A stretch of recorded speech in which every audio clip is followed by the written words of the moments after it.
Assalamualaikum warahmatullahi wabarakatuh. Bismillahirrahmanirrahim. Ashhadu an la ilaha illallah wa ashhadu anna Muhammadar Rasulullah. Allahumma salli ala sayyidina Muhammad wa ala ali sayyidina Muhammad. Rabbis rahli sadri wa yassirli amri wahlul 'uqdatam min lisani yafqahu qawli. Amin. Bismillahirrahmanirrahim. Salam hormatku, salam ta'zimku buat para sahabat jamaah muribi Allah dimanapun Anda berada, baik yang ada di dalam ataupun yang ada di luar negeri. Semoga kita semua senantiasa mendapatkan syafaat dari Allah Subhanahu wa Ta'ala dan bisa mencontoh baginda Rasulullah sallallahu alaihi wasallam dalam babakan keimanan. Amin ya rabbal alamin. Alhamdulillahi rabbil alamin. Sebelum kita mulai kajian di pagi yang indah dan cerah ini, marilah kita gemahkan di dalam nyawa, gemahkan di dalam jiwa, gemahkan di dalam roh, gemahkan di dalam hati, dan gemahkan di dalam hidup kalimat-kalimat thayyibah. Subhanallah walhamdulillah wa la ilaha illallah wallahu akbar wa la hawla wa la quwwata illa billahil aliyyil azim. Alhamdulillahirabbil alamin. Pagi ini tema kita adalah berjudul agama Nabi Muhammad bukan Islam. Jadi makna agama Nabi Muhammad bukan Islam itu yang bagaimana? Bukan nama agama Islam yang selama ini digembar-gemborkan. Maknanya bukan agamanya Muhammad saja. Makna Muhammad di sini adalah seluruh manusia. Jadi agama seluruh manusia itu adalah bukan nama-nama agama yang sudah tersohor selama ini. Ada agama Islam, ada agama Nasrani, ada agama Yahudi, Majusi, Sabi'in, Kristen, Buddha, Hindu, Konghucu, dan sebagainya. Apapun nama-nama agama yang disebut-sebut oleh manusia itu hanyalah agama, sebuah simbol nama agama saja. Yakni hanya simbol yang mana masih jauh dari agama yang sudah ditentukan oleh yang menciptakan. Jadi sesungguhnya agama itu hanyalah kembalinya hati hamba. Agama itu hanyalah kembalinya hati manusia kepada yang menciptakannya. Itulah agama yang lurus di sisi Sang Maha Pencipta. Apapun nama agamanya, apapun dan siapapun orangnya, maka agama yang harus dipeluk adalah dari mana ia datang dan mau kemana ia pulang. Itulah yang disebut sebuah agama yang lurus, yakni sudah jauh dari makna-makna agama-agama nama yang selama ini hanya simbol-simbol badania saja. Jauh dari agama nama, simbol-simbol golongan-golongan manusia saja. Mari kita bacakan di dalam surat Az-Zumar. Bismillahirrahmanirrahim. Tanzilul kitabi minallahil azizil hakim. Yang artinya kitab Al-Quran ini diturunkan oleh Allah yang maha mulia, maha bijaksana. Inna anzalna ilaikal kitaba bil haqqi fa'budillaha mukhlishan lahuddin. Artinya, sesungguhnya kami menurunkan kitab Al-Quran kepada Muhammad dengan membawa kebenaran. Maka sembahlah Allah dengan tulus ikhlas beragama kepadanya. Nah, jadi yang dimaksud agama ini bukan agama-agama nama-nama yang sudah tersebar di seluruh penjuru dunia. Itu hanyalah agama simbol saja. Yang dimaksud agama dari Tuhan yang Maha Suci, Tuhan yang menciptakan manusia adalah maka sembahlah Allah dengan tulus ikhlas. Itulah yang dimaksud agama Allah. Sembah dengan tulus ikhlas itu yang bagaimana?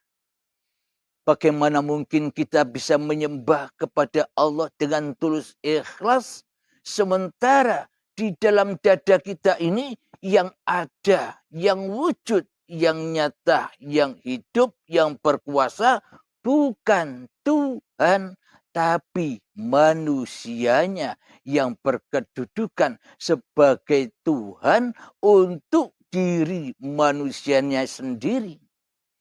Apapun agamanya, namanya, siapapun orangnya, apapun nama golongan dan alirannya, bila masih wujud diri manusia kita di hati kita, maka kita belum memeluk suatu agama ilahi. Belum kembali kepada yang menciptakan kita. Belum menyembah, mempersembahkan semua amanah-amanah kehidupan ini, amanah-amanah badan-badan ini, amanah-amanah aktivitas-aktivitas ini, amanah-amanah ritual-ritualnya badan ini, amanah-amanah solat-solat ini, amanah-amanah ibadah-ibadah ini, sebelum kita persembahkan, kita abdikan kembali kepada uripe Allah, maka semua hanyalah fata morgana saja. Belum memeluk agama yang hak. Jadi agama menurut Allah, menurut Al-Quran yang diturunkan Allah kepada Kanjeng Nabi Muhammad adalah, maka sembahlah Allah dengan tulus ikhlas, maka itulah yang disebut agama di sisi Allah. Bagaimana caranya beragama dengan tulus ikhlas? Bila manusia telah ingkar kepada agama-agama yang dipeluknya. Karena agama-agama yang dipeluknya hanya sebagai formalitas nama golongan agama saja, tanpa mempelajari isi dari agama itu sendiri. Sama halnya dengan kita selama ini umat Islam, hanya agama-agama simbol saja yang mana masih jauh dari agama hati, agama ilahi yang pernah dibawa oleh junjungan kita Nabi besar Muhammad sallallahu alaihi wasallam yang memurnikan iman dan Islamnya di dalam hatinya, serta agama-agama yang dibawa oleh para nabi dan rasul, yakni agama yang mana hatinya selalu menyembah dan mengabdi kepada Tuhannya daripada menyembah dan mengabdi kepada hawa nafsunya. Mohon maaf.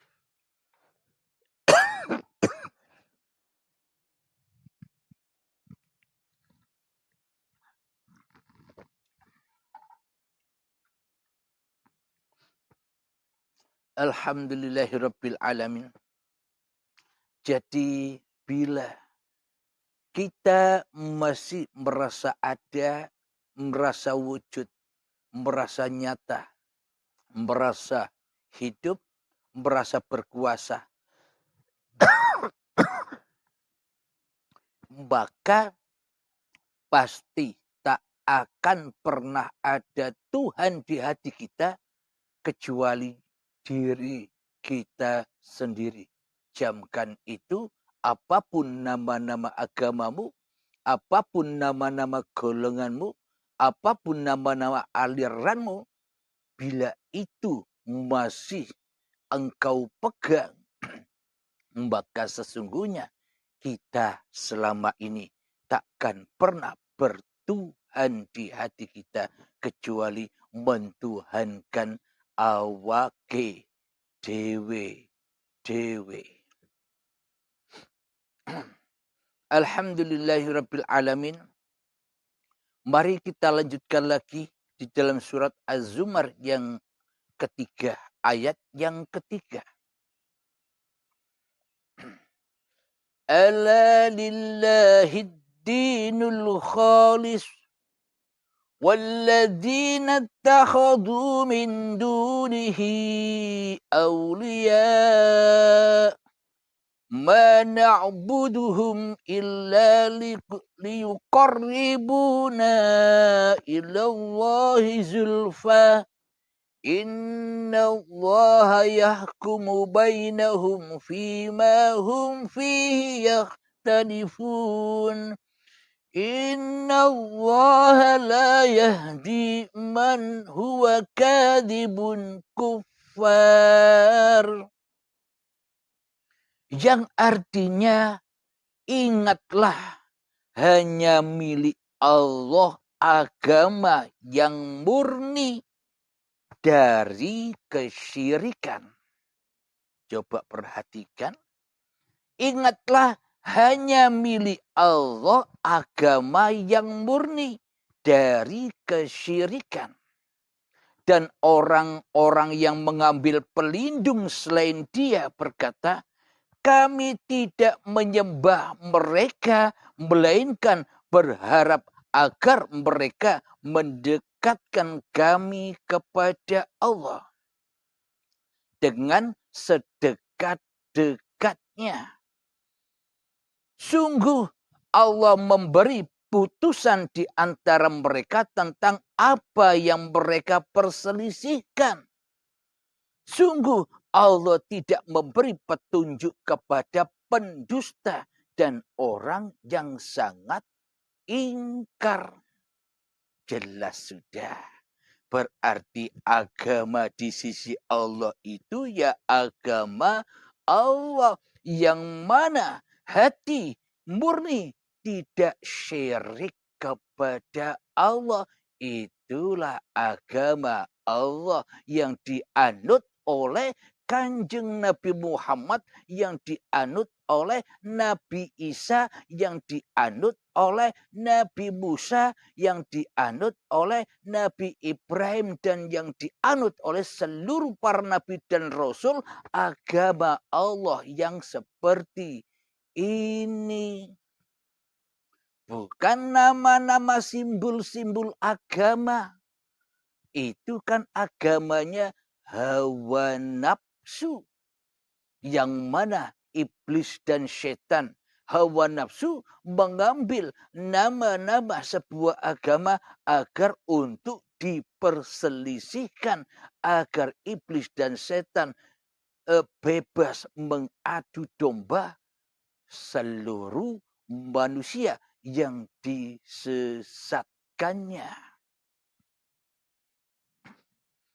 Saya baca ulang biar Anda tidak salah paham tentang agama yang dianut oleh Kanjeng Nabi Muhammad dan agama yang dianut oleh para nabi dan para rasul. Ayat yang ketiga dari surat Az-Zumar, kalau bisa Anda pun juga buka suratnya biar lebih mantap. Ingatlah, hanya milik Allah agama yang murni dari syirik.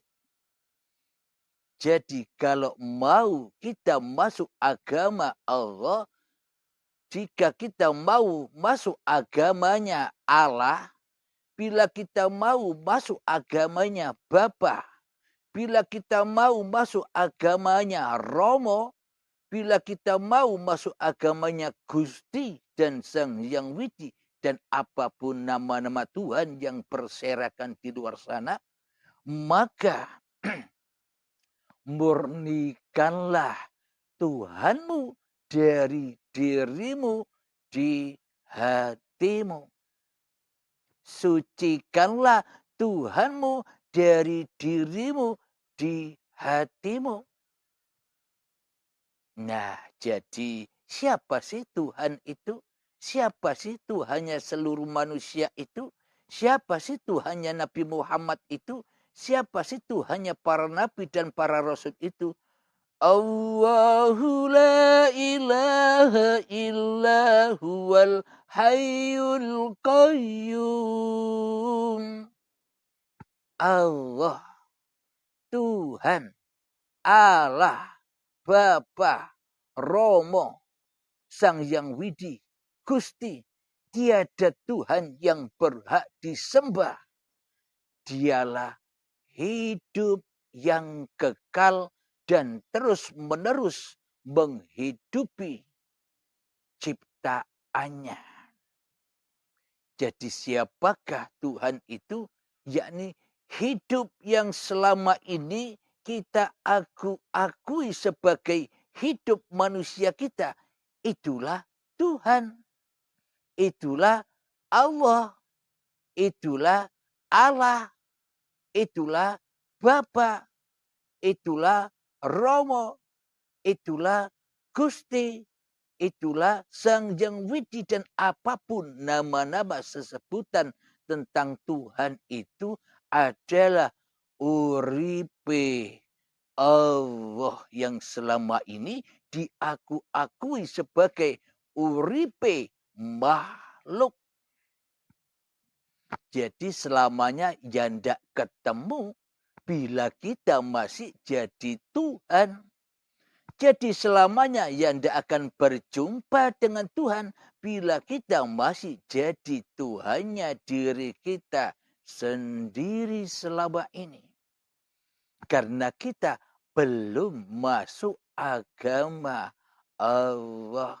Belum masuk agamanya para nabi. Belum masuk agamanya para rasul. bagaimana mungkin kita bisa masuk di dalam golongan nabi-nabi?